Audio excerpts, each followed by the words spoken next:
Les damos la bienvenida a este espacio para el análisis, para la tertulia de la actualidad y aquí en la 8 Magazine. Bueno, el análisis, el debate que ya ha comenzado entre Fernando Hermoso. Muy buenas noches, bienvenido. Buenas noches. Estamos aquí pactando. Sí, estabais pactando, pero ¿Quién era los primero? términos del debate. No, ¿quién iba a empezar hablando? Sí. Bueno. Hay consenso, ¿eh? Sí, sin improvisación, entonces, Gerardo Pescador, muy buenas noches, bienvenido. Buenas noches, muchas gracias. ¿Han seguido durante estas semanas esos pactos, esos...? Bueno, pero no con mucho interés, ¿eh? No con mucho interés. Solo porque lo ponían en los periódicos, a veces salían en las noticias y así. Un poco por encima, ¿no? Ahora sí ya nos interesa más. Y Julio del Val, muy buenas noches. Hola, muy buenas noches. ¿Usted ha estado más pendiente o...? Sí, bueno, yo intento, Esperamos lo que a la he intentado final, ¿no? negociar con Fernando era la concejalía de festejos, pero no traga, no hay manera. Hay un tira y afloja. Y después, por lo demás, yo en la ¿Qué política... ofrece cada uno un poco así de programa? Le he para saber, pedido 6 Gerardo, meses por cada qué? uno, pero dice que no, que o todo o nada, es un exigente. ¿Quién organizaría San Antolín? Estoy perdido en todos los lados, hija.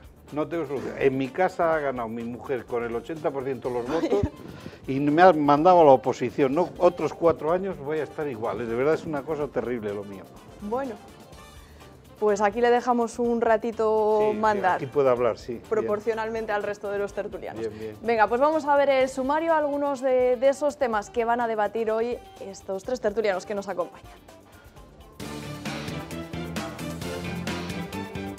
Con el cierre de la legislatura se dice adiós a históricos de la política de Palencia.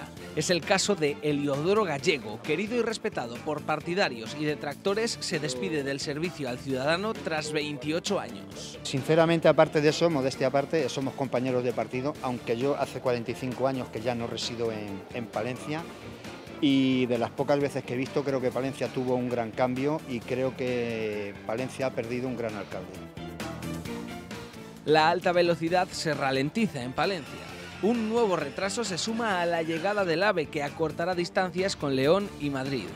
Los palentinos cuestionan la utilidad de contar con este tren. Es normal que tarde, luego veremos realmente si a Palencia nos es útil o no. Tardó en llegar a Venta de Baños, el nudo de Venta de Baños, estuve trabajando allí de hecho y yo veía los planos y a la gente de Venta de Baños se les decía que iba a haber una lanzadera, que nunca hubo.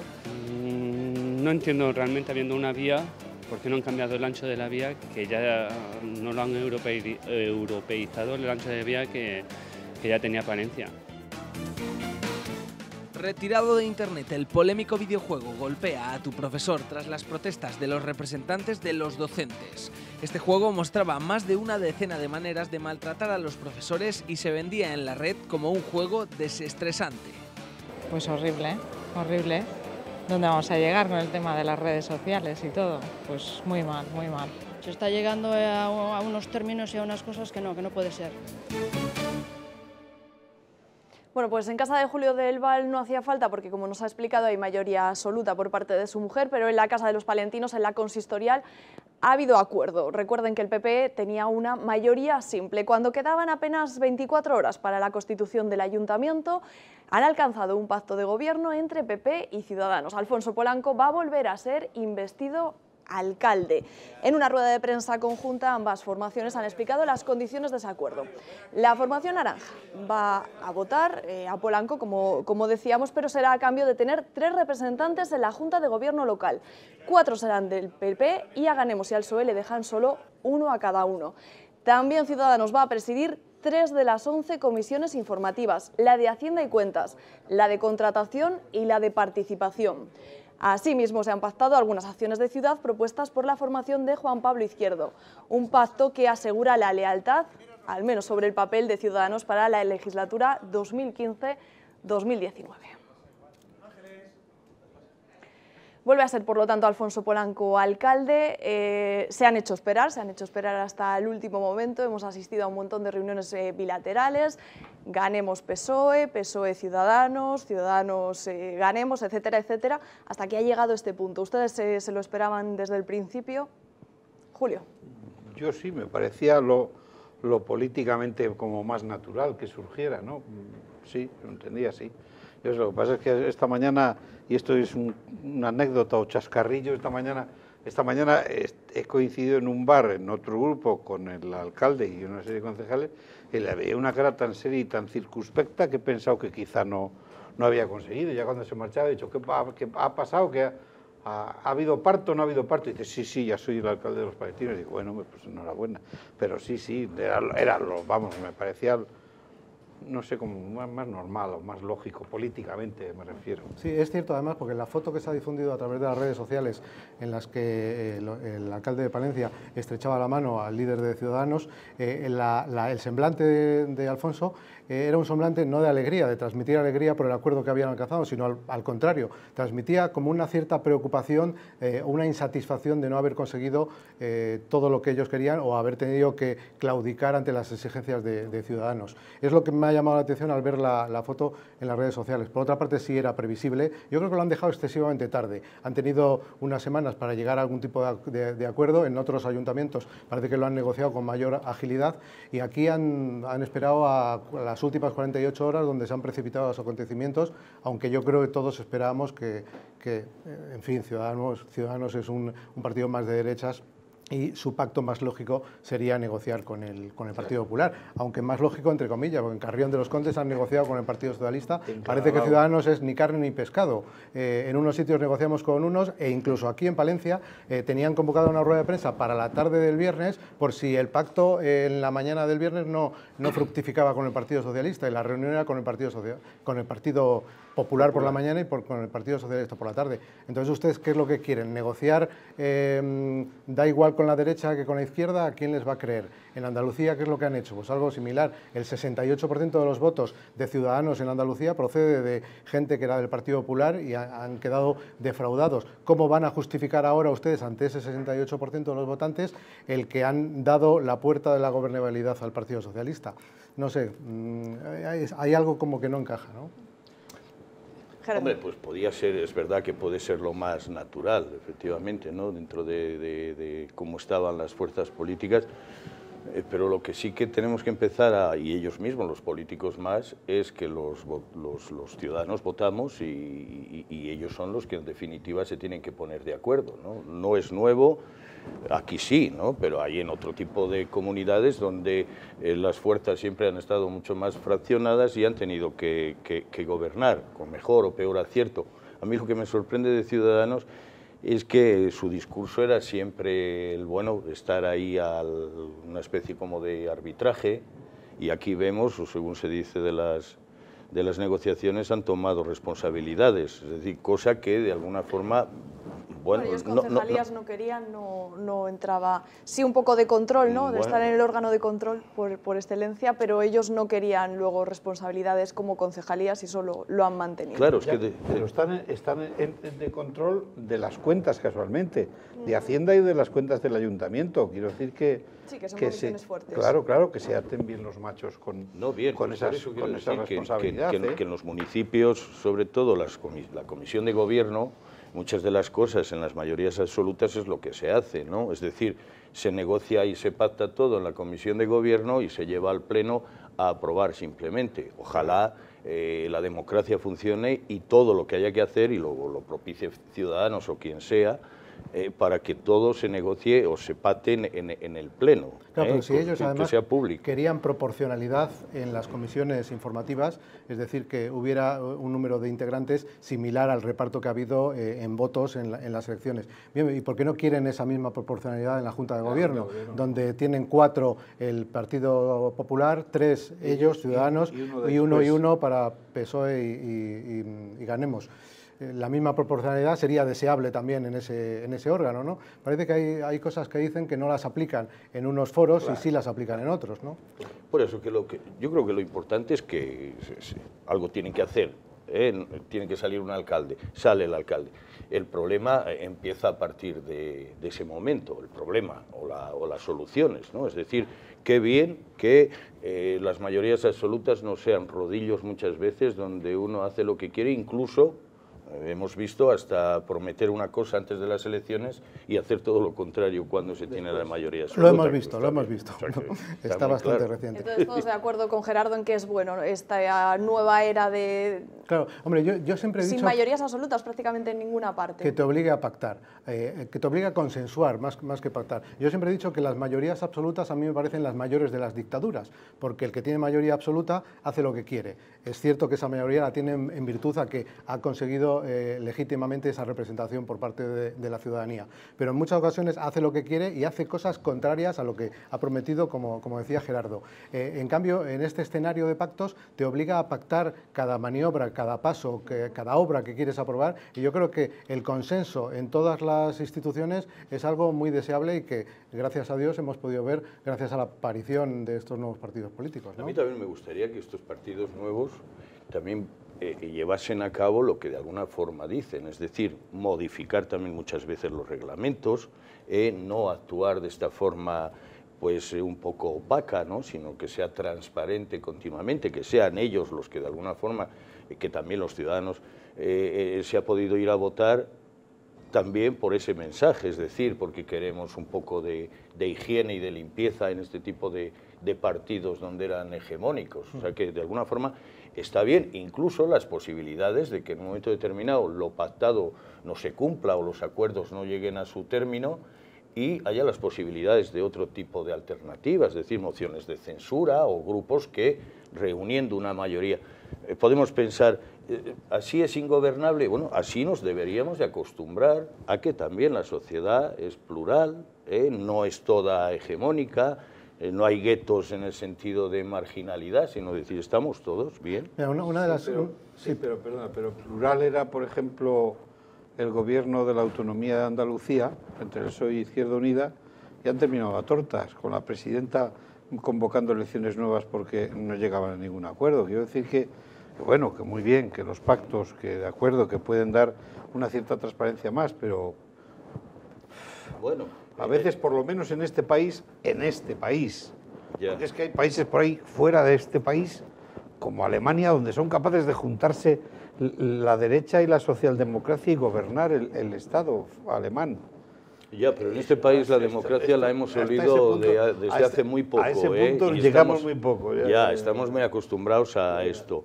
Un poco el modelo que se decía de Italia, por ejemplo, ¿no? Que Italia tiene muchas veces una fraccionado el Parlamento, los ayuntamientos, etcétera. Pero también fue un modelo que se dio la propia Italia desde el punto de vista de la Segunda Guerra Mundial, es decir, desde Mussolini, donde aquello era aplastante y llegaba el momento en que, bueno, pues se votaba la gente, sí, pero después aparecía allí pues un dictador, ¿no? Sí. Y entonces, para que no existiese esto, estaban obligados a pactar. Decía Julio de sí, está muy bien esa referencia. Hoy la ha hecho el ecuánime expresidente del gobierno, Felipe González, ha dicho una frase muy, aparte ingeniosa, muy cierta. Dice, estamos llegando a pactos a la italiana sin italianos. Bien. Veremos a ver cómo termina los pactos a la italiana sin italiano. Pero al hilo, perdona Julio, de lo que decíamos de Andalucía, ¿no? Es decir, nuestro país. No se sujetaba de ningún otro partido que tuviesen en este momento que hacer otra vez, convocar elecciones, porque alguien, simplemente con abstenerse, queda reflejada también muchas veces lo que se ha pregonado de estos partidos, que por eso hay veces que no les crees absolutamente nada.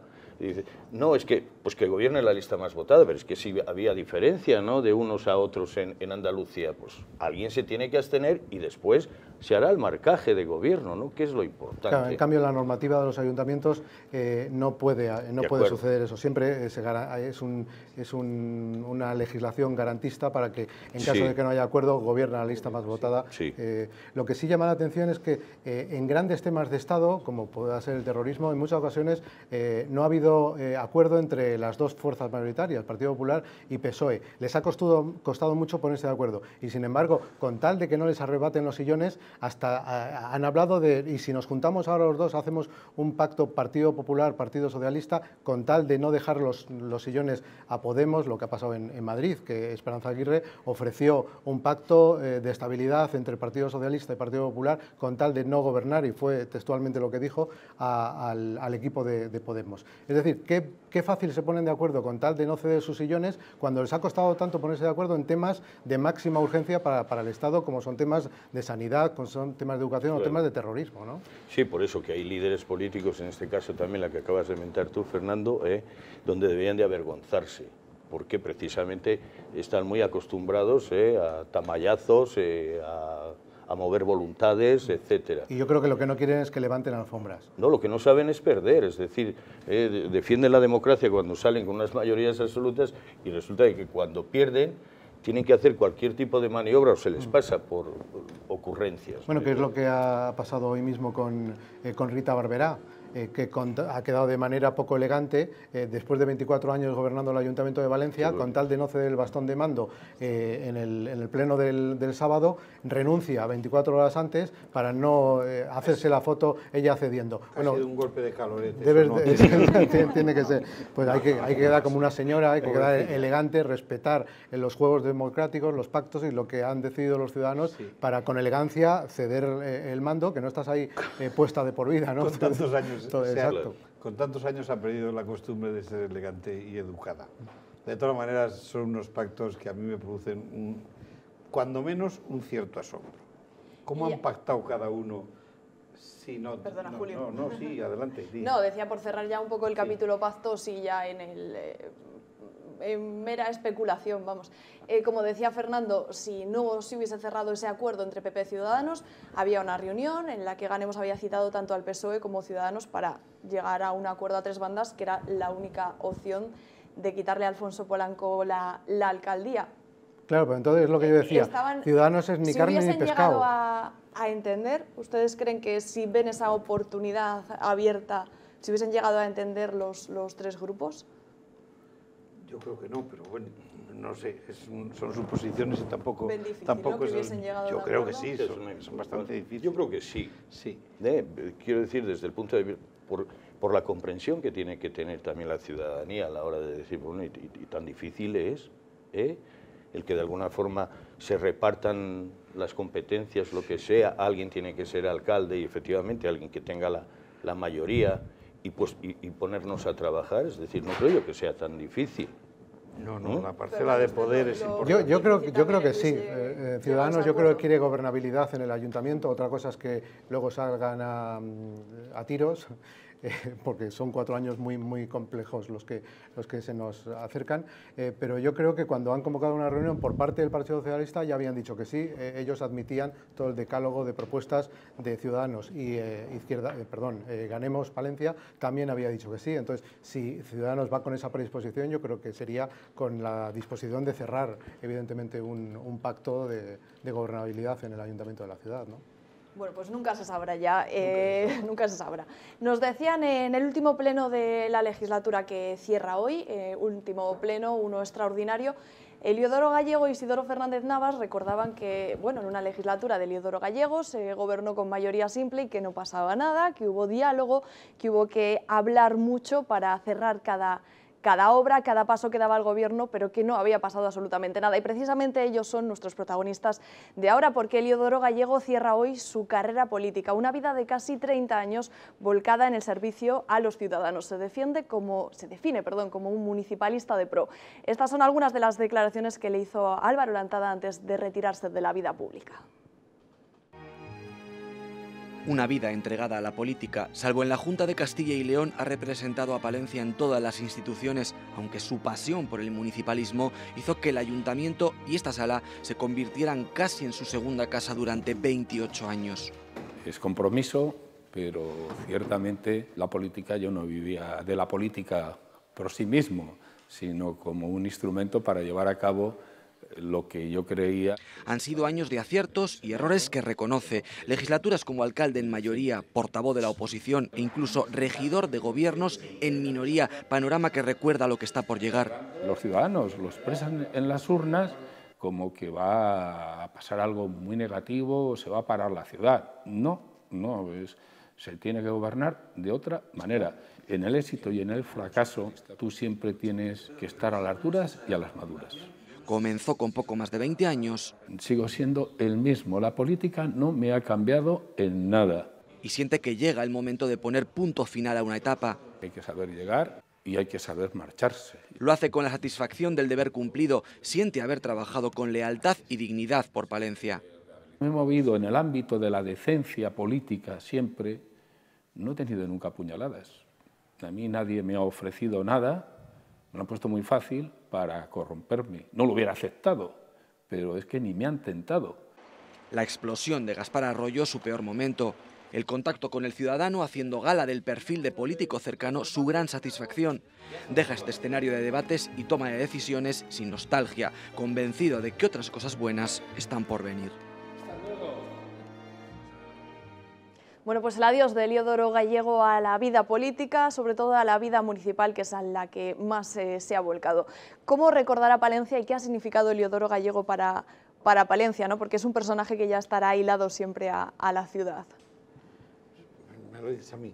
Por ejemplo, no sé, sí. yo le veo como un hombre muy cercano, muy familiar, muy en contacto directo con la gente, muy besucón, diría, no es un defecto, yo también lo soy, pero fundamentalmente me parece, yo lo definiría como un hombre honesto. Y hoy día definir a un político como un hombre honesto pues es importante. No digo que sea un caso único ni excepcional, pero es importante. Para mí básicamente ha sido un hombre honesto.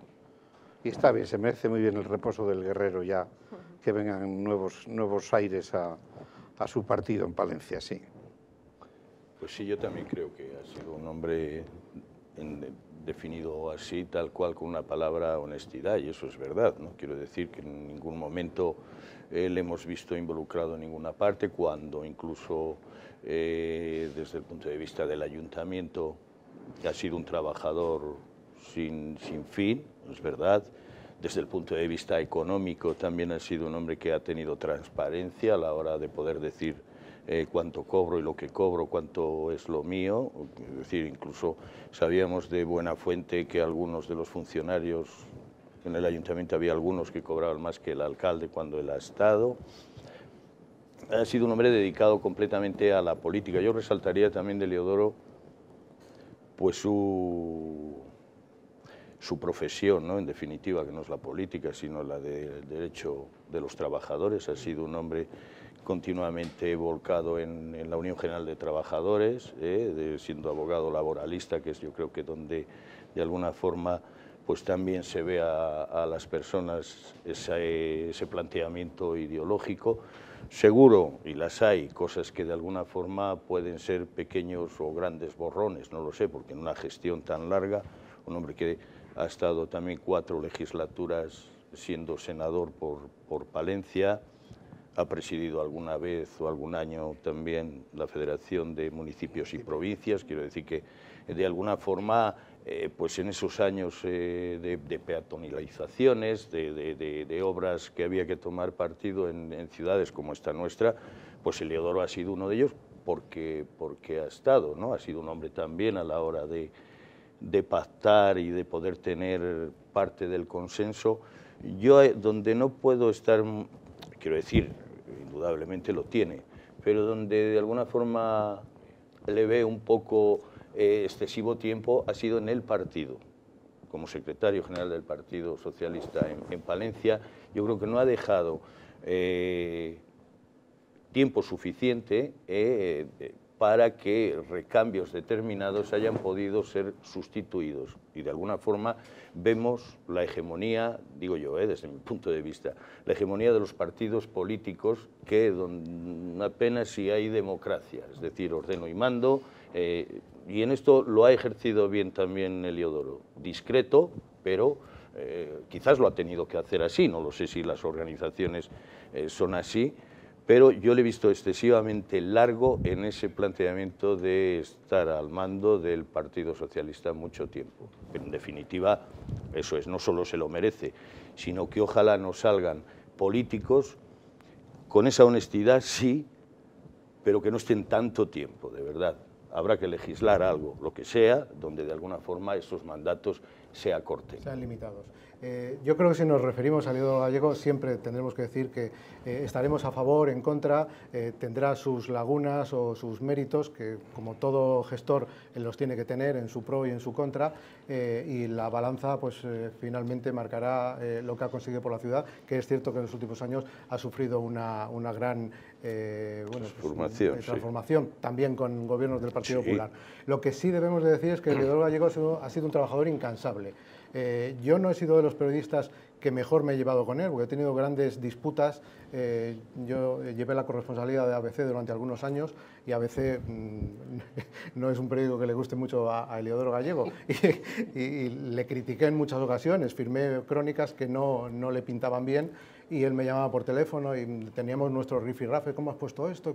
Bueno, pero aún así debo de decir que siempre se ha comportado hacia mi persona de una manera elegante, como un señor, como un caballero, y debemos decir que es un trabajador incansable, porque le llamaras a cualquier hora del día y a cualquier día de la semana te atendía. Incluso hace ya muchos años, cuando yo estaba en la radio, los domingos siempre nos llamaba por teléfono a todos los medios de comunicación para darnos noticias, porque los domingos son días en los que los medios se genera muy poca noticia. Entonces, nos daba noticias, claro, él nos decía que era para un poco hacernos el favor de tener cosas que contar. Sabíamos que era que él quería contarnos cosas, ¿no? Pero no descansaba ni los domingos. Entonces, ha sido un trabajador, incluso por personas que trabajaban a su alrededor en el ayuntamiento, decían que él siempre llegaba a primera hora, cuando llegaban ya estaba él en su despacho. Es un trabajador incansable, o sea, no tenía fin. Incluso otros concejales, el difunto Celso Mellado, él me decía, es que no le podemos seguir, somos más jóvenes que él y no le podemos seguir. Tiene una energía, una vitalidad que nos deja a todos tirados, ¿no? Sí, sí. Otro de los protagonistas que dice adiós a la política es Isidoro Fernández Navas, y lo hace con un punto de nostalgia. Le escuchamos.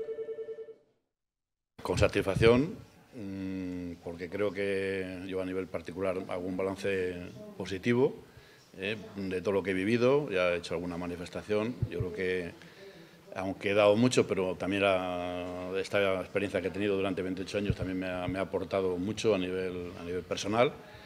Y en estos momentos pues es mejor mirar hacia el futuro, porque al pasado te entra algo de nostalgia, ¿no? Bueno, pues Isidoro Fernández Navas, que se ha hecho cargo de las cuentas tanto en la institución provincial como en la municipal, y también dice adiós y vuelve con normalidad al trabajo como nuestro protagonista anterior, Eliodoro Gallego. Algo que... Aquí decíamos que después de que un político se va, el debe y el haber es el que le juzga, ¿no? Si lo ha hecho bien o mal. En este caso el debe y el haber le tenía que coincidir, porque si llevaba las cuentas en el ayuntamiento, yo creo que es otro señor. Antes hablábamos de Eliodoro Gallego y Isidoro es otro histórico, empezó en el CDS hace muchísimos años. También sabe de pactos, al final bueno, se fue introduciendo poco a poco en el Partido Popular y ha llegado a lo más alto en cuanto a representación, incluso lidiando las peores concejalías o las más conflictivas, como son las relacionadas con la economía, ¿no? Yo creo que lo ha sabido hacer bien, le ha encajado el debe y el haber, porque siempre se ha caracterizado por hacer lo que se puede hacer con el presupuesto que hay. No ha querido derrochar, incluso se caracterizaba por contener los presupuestos cuando había mucha deuda, y en los últimos años, que la situación todavía con la crisis en todo el país era muy complicada, yo creo que ha sabido balancear bien los presupuestos para que al final la ciudad tenga obras más restrictivas que en época de bonanza, pero sobre todo aminorando el déficit que arrastraba el ayuntamiento de la ciudad, ¿no? Buen balance entonces del paso de Isidoro, por seguir con lo que decía Fernando, ¿no? Con pues sí, balance. Bueno, pues que son de los políticos también camaleónicos, ¿no? Donde de alguna forma se han ido adaptando, es decir, porque se ha presentado por muchas formaciones, incluso por APP, me acuerdo, ¿no? Con Sonia Lalanda. ¿Estuvo también en la APP? Yo creo que sí. Quiero decir, hombres que de alguna forma les ha apasionado también la política, es decir, aunque sean ideológicos, y algunas de las veces, pues incluso con sus declaraciones, Isidoro era muy punzante, quizás incluso agresivo, ¿no? Diría sí, pero siempre lo hacía con elegancia.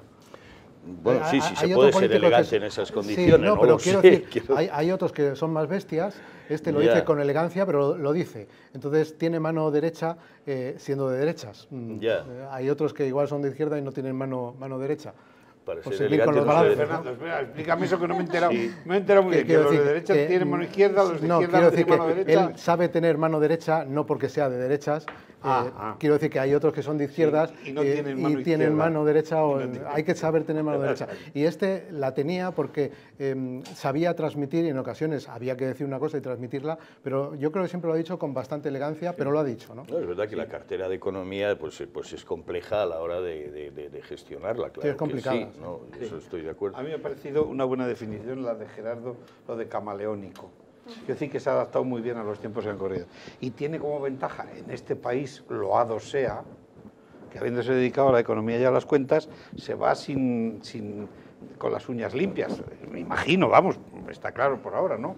Con lo cual también es de agradecer tantos años dedicado a las cuentas y que no, aparte de lo que dice Fernando, pues sí, que las haya hecho muy bien, no se le han quedado unos durillos en las uñas, o sea que es de agradecer también. Bueno, yo quería decir algo con relación a un poco el buen estilo, ¿no? Antes siempre se decía que cuando se tenía buen estilo, se daba alguna contestación adecuada o ocurrente, decía que tienes buena mano izquierda.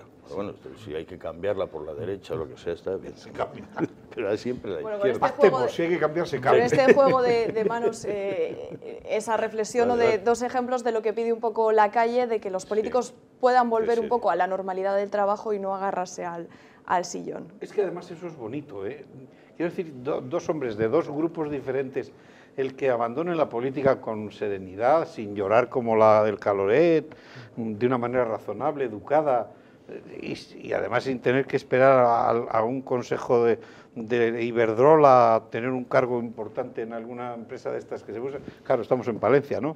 Es bueno y es de agradecer que los políticos, bueno, pues cumplan una fase, se retiren, vayan a casa y den una buena imagen de la política. Yo creo que en Palencia. Siempre estén donde estén, trabajarán por Palencia. Yo creo que sí. Yo el otro día, cuando Eliodoro Gallego se celebró el último pleno municipal y se despidió, le mandé un mensaje diciéndole que tenga suerte, que la vida te vaya bien y seguro que estés donde estés vas a trabajar por Palencia porque lo llevas en el ADN. Son políticos de raza que lo llevan en el ADN y estén donde estén, incluso no estando en ningún sitio con poder de decisión, van a trabajar en su medida justa por Palencia, seguro que sí. Bueno, pero eso quedará dicho también. Quiero decir que, vale, está bien decirlo, desde luego, pero trabajar por Palencia cuando has estado 25 años ocupando cargos, es decir, remunerados, etcétera, casi es que sería de otro género no ser agradecido en este sentido. Quiero decir, vale, lo decimos, lógicamente, pero no cabe duda de que se va a hablar bien. Gerardo, está bien, pero no empecemos a hacer memoria de retroceder en el tiempo y signes cargos políticos de Palencia lo que han hecho posteriormente dejar el cargo o que les han echado por Palencia, ¿eh? Ya. ¿O sí? ¿O no? No, ¿verdad? No vamos a retroceder. Venga, vale, es verdad. Lo dejamos así. Os traigo al tiempo actual. Un cargo que está libre, el de duquesa de Palma. No sé qué condiciones pedirán, no creo que lo tengamos ninguno. Se lo ha quitado ese título el rey Felipe VI a su hermana, aunque ella dice que había renunciado antes. La polémica está abierta, lo vemos. La distancia entre el rey y su hermana quedó patente en el funeral de Kardan de Bulgaria. No llegaron ni a saludarse en público. Es el reflejo de una distancia que empezó a escenificarse en 2011, cuando don Juan Carlos apartó a su hija de la Casa Real. El cambio de monarca agrandaba la brecha. Velar por la dignidad de la institución, preservar su prestigio y observar una conducta íntegra, honesta. Y ese discurso se ha plasmado hoy en el Boletín Oficial del Estado, que publica la revocación del título de duquesa de Palma a la infanta Cristina. Ella escribió esta carta a Zarzuela solicitando la retirada de un título que fue regalo de boda de su padre, el rey don Juan Carlos. Forma parte de la voluntad manifestada expresamente por la infanta, de la que era conocedora de la Casa Real. Aunque desde la Casa Real apuntan a que la misiva llegó cuando la decisión estaba ya tomada. Este paso reaviva además el debate sobre sus derechos dinásticos. Solo ella puede renunciar. Y hacerlo antes de que se produzca la sentencia puede parecer, procesalmente hablando, que se está reconociendo en parte, cuando menos, la culpabilidad. La infanta se enfrenta a una petición de 8 años de cárcel como colaboradora necesaria en delito de fraude fiscal. Previsiblemente se sentará en el banquillo de los acusados a principios de 2016. Pues le queda todavía un tiempo para verse en esa situación. Una decisión que creen que se debía haber tomado antes, quizá su padre no se atrevió a dar este paso, o creen que viene condicionado por esa carta que ella dice que llegó antes a Zarzuela. No, yo no me lo creo. Yo creo que es una buena actuación por parte del rey actual, que por cierto es un hombre que está teniendo bastantes aciertos en su manera de actuar, bastante mejor que su padre, dicho sea de paso, y yo creo que ha sido una decisión de él personal. Yo creo que esta mujer y su marido se aferraban a ese puesto que conlleva, por descontado, no lo olvidemos, un sueldo. el que la primera noticia la acabe dando la Casa Real en vez de ella misma decir renuncio a mis derechos, ¿por qué no denuncia sus derechos de sucesión? Que esos no les ha perdido porque no se les puede quitar el rey. No, eso no ha renunciado en absoluto a eso. No, me parece muy bien, me parece una postura muy digna por parte del rey el que la haya retirado de la cercanía aristocrática. A ella y a su marido, el duque empalmado, como firmaba sus correos, ¿no? Era por la altura, el empalme era por la altura. ¡Ay, qué bueno eres!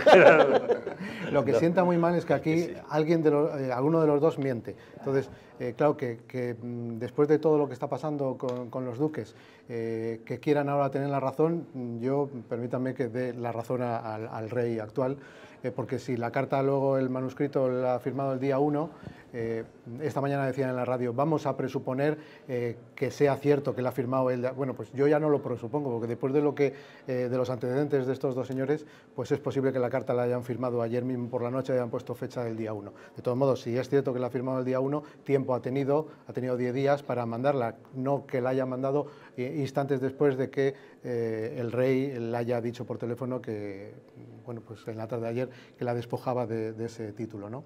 Y yo lo veo acertado, porque incluso dicen que si el rey le ha llamado estos últimos días por teléfono presionándola para que no se viera él obligado a desposeerla del título, sino que renunciara a ella. Ella ha seguido con el órdago, lo mismo que hizo con su padre, porque su padre también parece ser que la ha presionado el rey Juan Carlos I en los últimos años para que diera un paso y se desmarcara o de su marido o renunciara a los derechos dinásticos. No lo ha querido hacer y bien, yo veo una postura acertada, con rigor por parte de su hermano, el actual rey, de desposeerla de este título, marcar un poco distancia con el conflicto que mantiene el matrimonio Urdangarín. Y ella sí que podía decir ahora, si de verdad esto lo había dicho yo el día 1, pues ahora voy más allá, recojo el pañuelo y además renuncio a los derechos dinásticos o sucesorios, ¿no? Claro. La huelga de correos, Fernando. Gerardo. No, también decimos lo mismo. ¿Cuál es? Nos quedamos un poco a la hora del comentario si la carta es la primera o la decisión del rey, etcétera, o tal. Y todo el mundo decimos, bueno, pero no tiene la Casa Real un registro como tiene cualquier institución o cualquier administración donde se sella la carta que entra. Es decir, eso ya no se enseña. No tienen estos señores, no solo por el parentesco, sino por la relación o lo que les vincula, que es la jefatura del Estado. Quiero decir que no son ciudadanos de a pie. Alguna relación a la hora de poderse poner a hablar y decirse lo que es más o menos conveniente. A mí me parece bien que el rey, desde luego, empiece a tomar estas medidas, incluso su discurso a la hora de este tipo de transparencias, de inmunidades, etcétera. Pero la han mangado. Estos señores la han mangado. A mí no me gustan nada las monarquías, esta tampoco. Quiero decir que de alguna manera los estados tienen muchas más fórmulas democráticas que no estas herencias, efectivamente, donde de alguna forma, si la toca el elemento a esta señora de sucesión, ¿cómo se llega a esto, ¿no? Y encima, igual, hasta eso es, si ella no renuncia, pues la podríamos tener de reina. Sí, sería remoto, pero la posibilidad existe. Vayamos un poco por detrás, nada, solo un poquitín, a la hora de decir cómo desestabiliza esta gente, y vemos ahora las consecuencias, cuando hasta llegaban a poner en jaque fiscal, el juez, no nos olvidemos el juez, que de alguna manera ha sido con un tesón y con una honradez tremenda de decir, pero bueno, ¿qué es esto? ¿Qué es esto? Que se puedan saltar a la torera el Poder Judicial de alguna forma de su independencia por ser quienes son, incluso con el tipo de abogados, gestiones, míralo, lo hemos visto. O sea, el abogado que defiende a Cristina, iba a decir, bueno, pues a doña Cristina, el señor Roca, no era muy dado a hacer ningún tipo de declaraciones, etcétera, y era el abogado defensor, pero hoy sí ha salido pero yo creo que la infanta ha tenido una actitud insolente, porque si la Casa del Rey dice que se la ha desposeído del título, yo creo que es un poco agresivo el que ella quiera quedar de pie y decir, no, yo lo había solicitado, porque estás creando un conflicto que no existe. Aparte que estás siendo insolente con tu hermano, que es la figura del rey. Yo creo que ahí el rey tendría que haber dicho, pero ¿por qué no te callas? A su hermana, ¿no? Lo que dice Gerardo está bien, ¿no? Sería revisar los datos de los recibos de la carta oficial en el correo, pero bueno, no está mal. De todas maneras es que cuesta mucho dejar los sitios, ¿eh? Sí. Cuesta mucho dejar los cargos, cuesta mucho. No, más que se lo pregunten a Chávez, que ha estado bloqueando durante no sé cuánto tiempo a la pobre nueva presidenta de la comunidad y todavía sigue, cuando se lo pide todo el mundo que dimita, y sigue sin dimitir. ¿Qué tendrán en los asientos esos sillones? Pues mientras alguien nos responde qué tienen esos asientos, hablemos de otro asunto porque el AVE se vuelve a retrasar. La última fecha que conocíamos era antes de que finalizase la primavera, es decir, antes del 21 de junio, pero parece que ahora será en agosto cuando podremos comenzar a sacar billetes de la alta velocidad con destino a León o a Madrid. Era la época preelectoral cuando la ministra de Fomento decidía hacer un viaje de prueba en el recorrido de la alta velocidad, la que acortara la distancia de Palencia con Madrid o León. Ana Pastor afirmaba que... Yo he dicho de que antes de que termine la primavera, si no hay ningún problema técnico. Y la primavera termina aquí en Palencia también a la vez que el resto. Pero a días de cambiar de estación, y nos referimos al verano, parece que no se cumplirá ese plazo. Se frena la llegada del AVE. La expectativa era que fuese a mediados del verano y que, por lo visto, los plazos para lo que es la comercialización normal de los billetes del AVE la tienen previsto en estos momentos para el mes de agosto. Son cuestiones técnicas, de electrificación, de comercialización. Las obras están acabadas, pero faltan algunos aspectos que van a hacer que, bueno, pues que en vez de ser en el mes de julio, pues sea posiblemente en el mes de agosto. Agosto es, por lo tanto, la fecha fijada por ahora para que Palencia esté un poco más cerca de todo. Bueno, pues habrá que esperar al mes de agosto, nuevo retraso en la llegada de la alta velocidad, que yo no sé si va a cambiar tanto el panorama de la ciudad como dicen. ¿Cómo lo ven? Pues yo creo que no. Y además ha sido esto de AVE para todas las ciudades, pues esto, una chapuza. Los que vivimos en los pueblos y tenemos pueblos que que pasa el tren, nunca mejor dicho, decimos, pero bueno, ¿cómo es posible que se pueda hacer una vía de alta velocidad? Que qué bien, pero hombre, claro, la política y las finanzas son también para las prioridades. Todas esas líneas que ahora tenemos los pueblos que pasa el tren, no para ninguno. El AVE pasa por otra vía, es decir, de alguna forma, vale, las infraestructuras se hacen y alguien de alguna forma hay que moverlo y perjudica, y eso estamos de acuerdo. Pero es que estos retrasos que muchas de las veces hasta se han utilizado políticamente para elecciones, las hemos visto, a quien hemos despedido ahora, Eliodoro, etcétera, pues han sido alcaldes que han jugado con esa baza, nunca le hemos tenido. Ahora los que estamos viendo cómo se construye el AVE, la infraestructura, se hace, pero con una vía solo, es decir, no están las dos, solo. Pues yo supongo que para dar un poco palabra de lo que se está diciendo hoy en julio y qué hay para una infraestructura de estas de junio que estamos a mediados a agosto. Es decir, nada, ¿no? Con lo cual, agosto será otra fecha en la que habrá que prorrogar o decir más lejos. Y el problema es que estas infraestructuras, cuando se hacen tan a la carrera, se hacen mal. Empresas de contratas, subcontratas, etcétera, lo estamos viendo, quiero decir que no hay que irse muy lejos, de aquí a León, yendo por Sagún, cualquiera de los accidentes que hayan tenido que resolver, es decir, pequeños puentes, etcétera, están en muchos casos intransitables, el firme está hundido. Quiero decir que eso también es consecuencia del AVE, o sea, el AVE no solo es un tren, sino que algo pasa. Sí. En esto quiero decir que este es el cuento de nunca acabar. Respecto al retraso, yo creo que es que en términos políticos tenemos que entender que quien dice junio, dice agosto, dice diciembre o dice dentro de 3 años. Es que hay muchas ganas de criticar en este país. Hay un cierto margen de más o menos 10 años, yo creo, ¿no? Porque estamos hablando del soterramiento del ferrocarril desde hace 20 y tantos años y no se ha soterrado. Entra dentro de una cierta flexibilidad, ¿no? Al margen de la broma, yo creo que tampoco va a cambiar tanto la ciudad. Sí es cierto que forma parte de la modernización de nuestro país. Se están modernizando las nuevas tecnologías, las infraestructuras. En este caso, yo creo que una infraestructura como el AVE sí puede dotar de mayor flexibilidad o puede vertebrar las distintas comunidades autónomas con el centro de la península.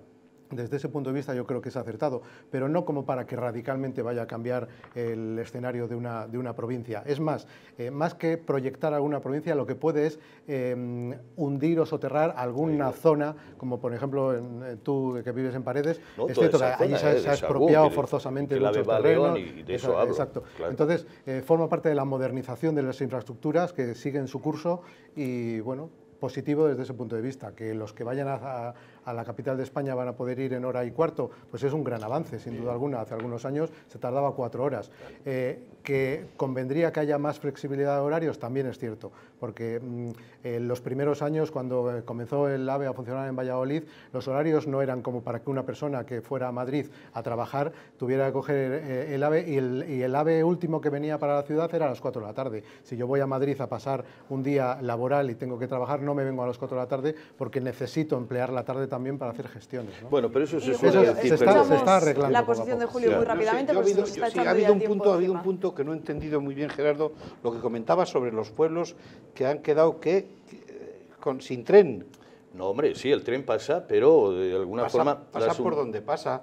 Pasa por donde pasaba. Pasa por donde pasaba. Es decir, no es la misma. Para dependiendo del número de pasajeros que tenga el trayecto. Y si no le quitan, como es lógico y natural. Ole, qué bonito. Pues no, mira, yo no estoy de acuerdo en eso. Son unas infraestructuras del Estado. Se lo comenta, eso se lo dices al anterior ministro, don bueno, José Blanco. No, yo lo digo aquí. Eso es un negocio. Porque a mí no me van a hacer caso. Eso es un negocio que de perder dinero, bueno, vamos a perder dinero en la sanidad, vamos a perder dinero en la educación, vamos a perder dinero en los trenes. Yo no entiendo que haya que mantener un tren en el que a la semana circulan 15 personas.